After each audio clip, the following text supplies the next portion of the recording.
We continue with Chapter 8, Samapattis, and we have talked about the fundamental types of Samapattis and how they are acquired and how they can generate each other, some basic principles. Now let's continue with two other types of Samapattis, which are usually also important, and they have their own meanings. The first, and they are the preliminary concentration and the intermediate meditation. The preliminary concentration, let's take a look at first.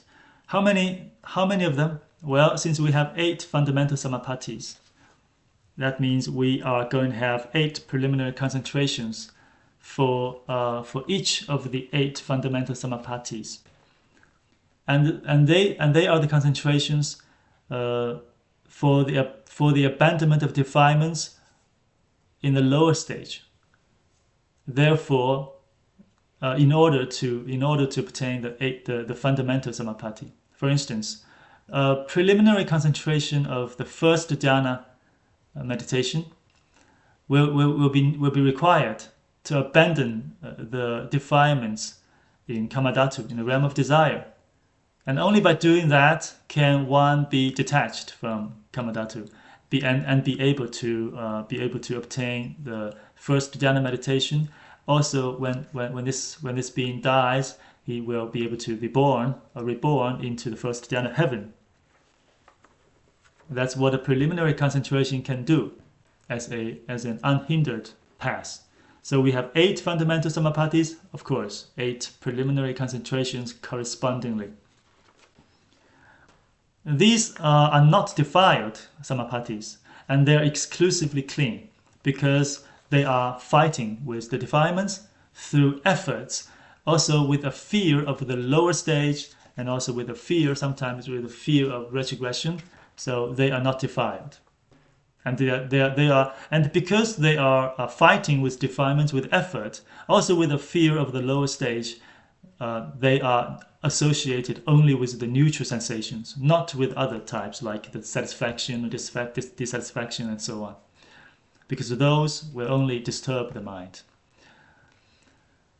And about the first one, the first preliminary concentration, of which theoretically speaking belongs to the first dhyana meditation. And this first preliminary concentration can also be noble, meaning it can also be a pure samapatti, but not to the other 7. The other 7 are not associated with the noble path. According to some Samapattis, the reason for that is the other 7 preliminary concentrations do not have such a dislike of the factors at their own stage, while the first preliminary concentration does. And also because the first preliminary concentration is neighboring the realm of desire, a realm of massive defilements and disasters and sufferings and so on. So the first preliminary concentration could also be pure. And once it becomes a pure samapatti, it has the power to abandon defilements with the noble power. Next, let's take a look at the intermediate meditation. How does it get the name intermediate? Well, it is free from initial inquiry, the vitakka. Therefore, it is superior than the first preliminary concentration and the first dhyana, for which both vitakka and vichara still exist. However, this is also below the second dhyana and above, and also those dhyana meditations above, because above this there's no vitakka and there's no vichara. Therefore, this meditation got a name intermediate meditation. It's something in between. And it is important to know that it is not preliminary concentration. It is not fighting with defilements, and it is not a door to detach from the lower stage. We sentient beings get detached from the lower stage if by the mundane path, and that is only done by the preliminary concentrations. When it comes to sensation, it's the same. It is associated with neutral sensation only. When it comes to the type of Samapattis, this intermediate meditation can be clean, can be pure, can also be defiled. While the preliminary concentration can be clean, can be pure. The pure is only applicable to the first preliminary concentration, and for the rest, clean. And the intermediate meditation can be of three types. The result, if it is a clean intermediate meditation, let's say if a human cultivates or practices and cultivates this intermediate meditation, and then when he dies, as he practices the clean Samapatti, when he dies, due to the power of the immovable action, he will be reborn as a Mahabrahma, which is impure, of course. However, if it's a pure meditation, if it's a pure intermediate meditation, then it belongs to noble beings. And noble beings can cultivate a pure intermediate meditation to abandon defilements, while at the same time, these noble beings will not get reborn as a Mahabrahma. They are not intended to. They don't really have this wish or intention to be reborn as a Mahabrahma. That's just how it is. Noble beings, they don't like to be born over there.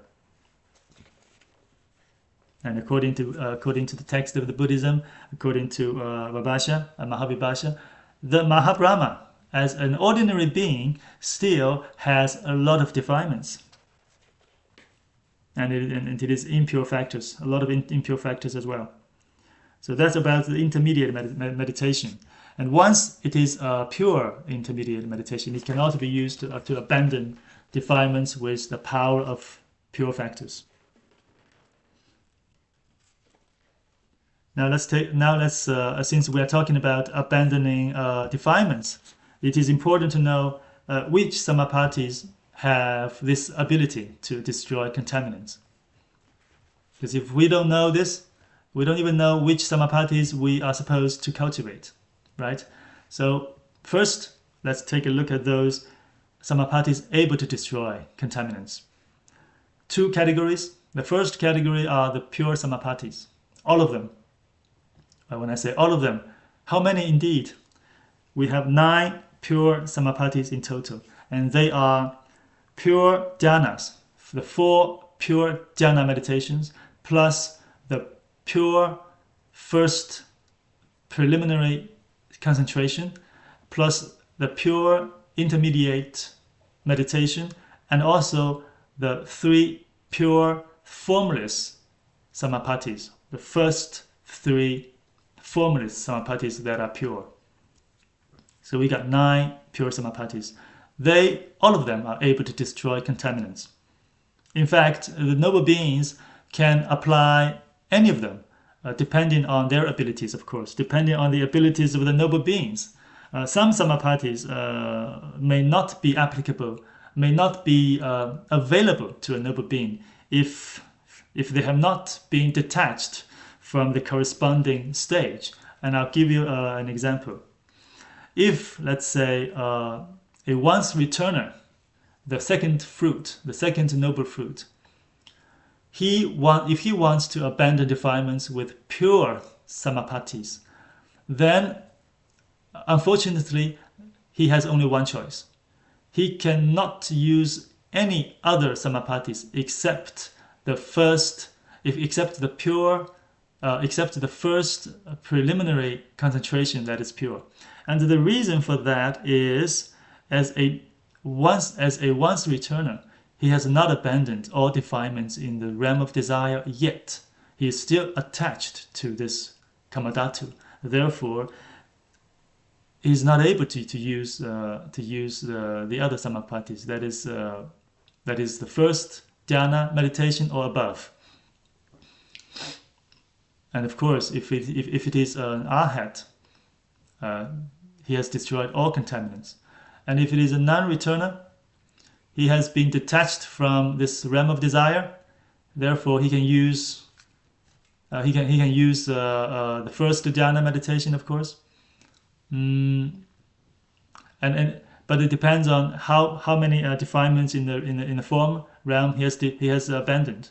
If he has abandoned all defilements in the form realm, that means he can use all the four dhyana meditations to the pure dhyana, samapattis, to abandon defilements in order to become a perfected being. So it also depends on the status and the ability of those noble beings.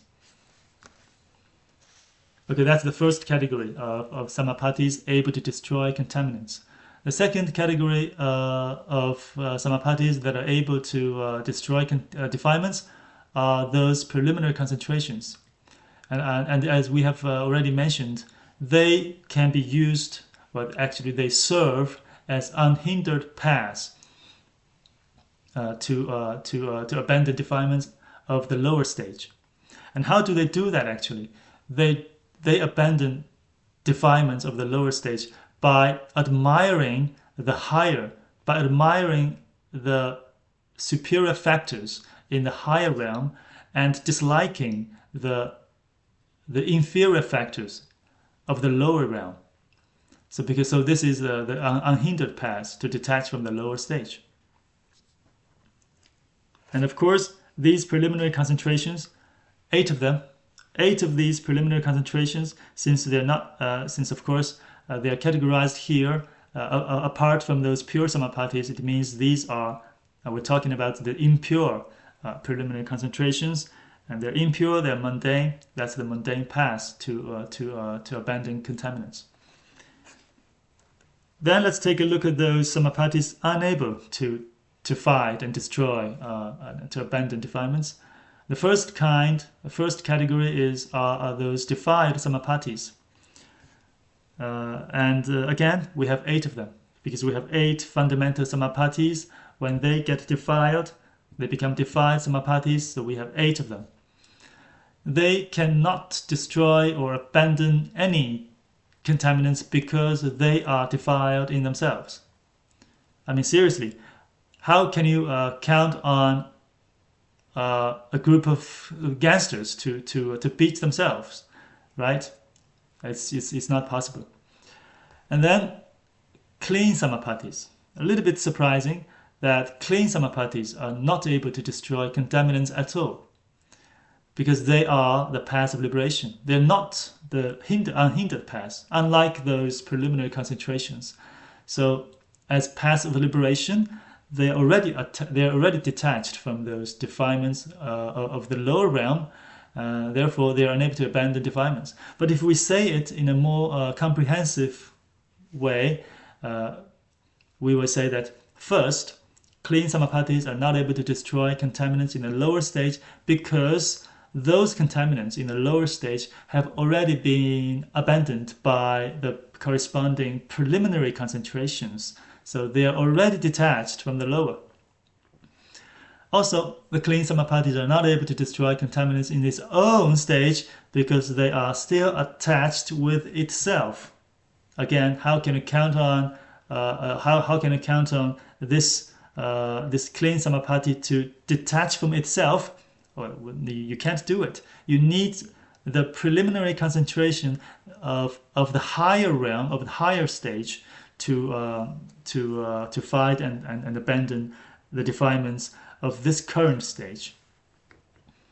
And again, clean samapattis are also unable to destroy contaminants in the upper stage, which is very understandable because the upper stage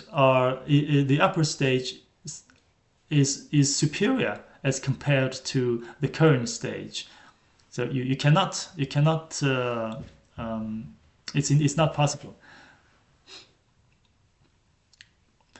Okay, and the third category of samapattis that are unable to destroy contaminants are the intermediate meditation. Well, because it is not the preliminary concentration, as you have mentioned earlier, it is not fighting with any defilements, so it is unable to destroy them or abandon them.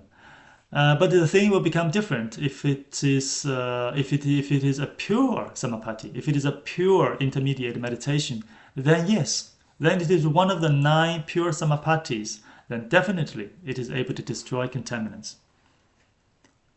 As we know that pure cognitions could arise from pure Samapattis. We need pure cognitions to abandon defilements. And pure intermediate meditation is of one of the pure Samapattis, from where pure cognitions could also arise, and then in order to abandon, to fight and abandon the contaminants. Okay, the next or the last topic in this lecture will be how these Samapattis could arise. Well, we can take a look on this topic in two perspectives, from 2 perspectives. First, in general, Samapattis could arise through 3 kinds of power. First, through the power of the cause. That is to say, if one has closely and intensively practiced in a previous time. That could be a previous life, and that could also be this life, in this life. So closely, it can be as close as previous life, and intensively, it can be that you have intensively practiced and cultivated a Samapatti a few days ago, or maybe today. For example, from determined actions, we have learned about determined actions in chapter 4, and we know what that means, right? So from determined actions with effect to ripen in the present or next life, and then we could be able to obtain the corresponding Samapatti that we have practiced. The second type is the power, is a Samapatti that can arise from the power of the action. That is from previous actions with effect to ripen in future life. And as compared to the power of the cause, obviously, it is a relatively more further distant cause, because it deals with determined actions that will ripen in future life.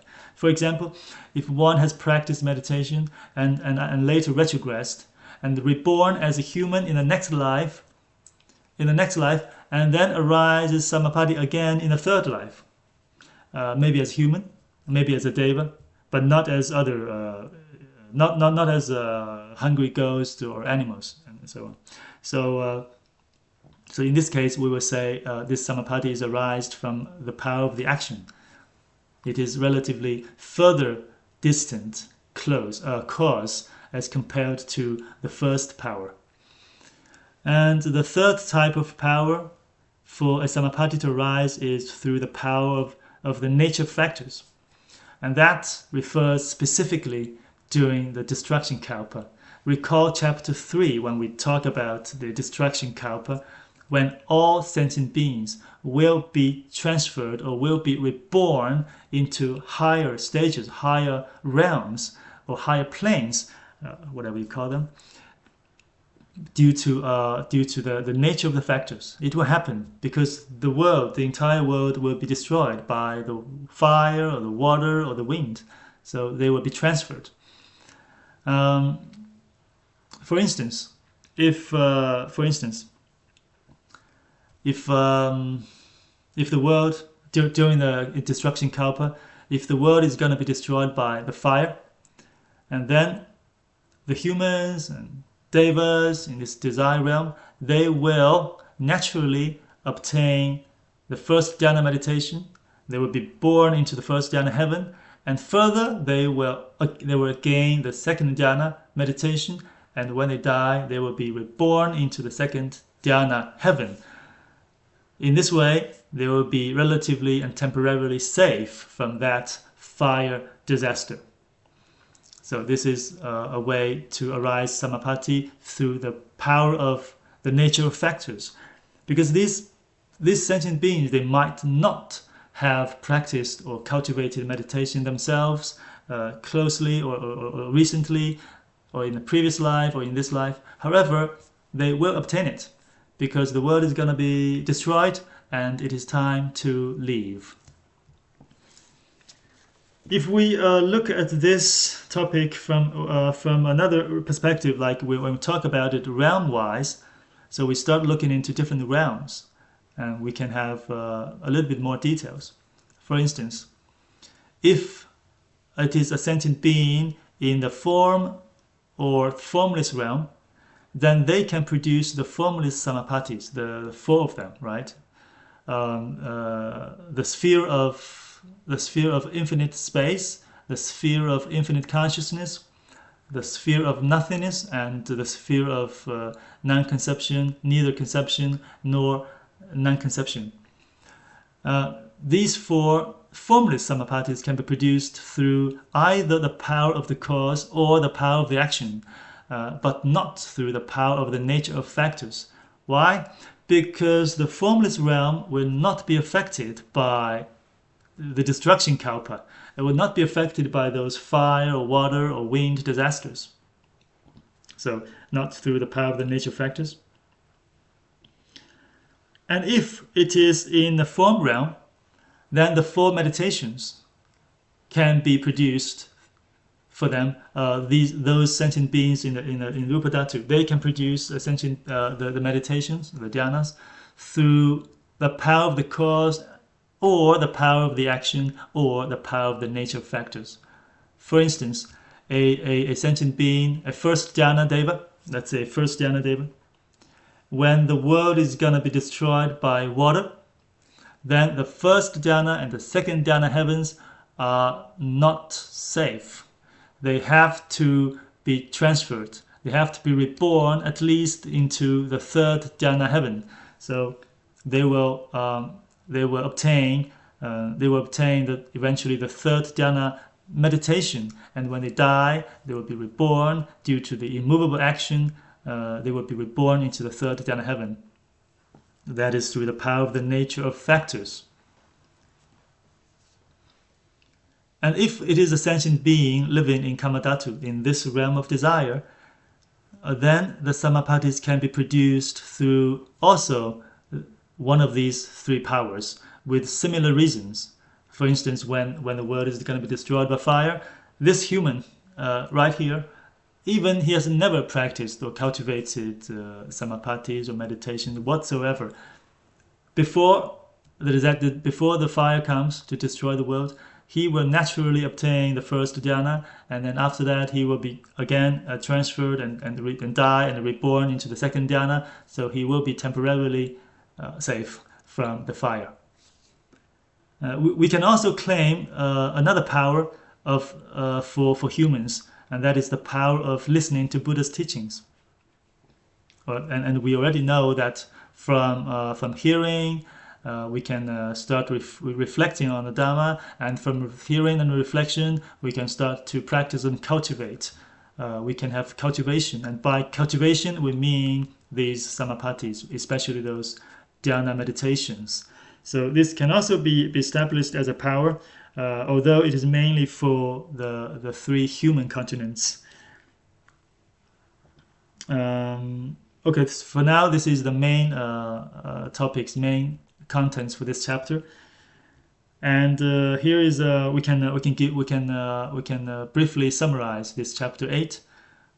We have learned together. We have learned the 8 fundamental Samapattis, the 4 dhyanas, the 4 formless Samapattis, and also the preliminary concentration and the intermediate meditation. We have learned how they could be acquired, how they can generate each other with certain principles. We also learned that there are some Samapattis that are able to destroy contaminants, while some other Samapattis, they don't have this function. They don't have this kind of function. And also we learned how Samapattis can arise in the 3 realms, or through 3 different types of powers. And we do need these Samapattis as they are what cognitions depend on, and we need cognitions to abandon our defilements in order to put an end to this samsara. Okay, in next lecture, as we have finished the main all the main topics, all the main contents, for the 8 chapters of this Abhidhamma Kushabhasya by Vasubandhu. Of course, we haven't covered all details. That would be impossible to complete within 18 lectures. However, we have covered, I believe we have covered those most related topics that can help us read Tipitaka, that can help us during our daily practice of Buddhism. That's my hope, of course. And so in next lecture, we will, in our last lecture, the next one, we will briefly review what we have learned together throughout this course, Abhidhamma Essentials, with a few final notes and some advice from Vasubandhu. Okay, we have also some exercise for this chapter 8.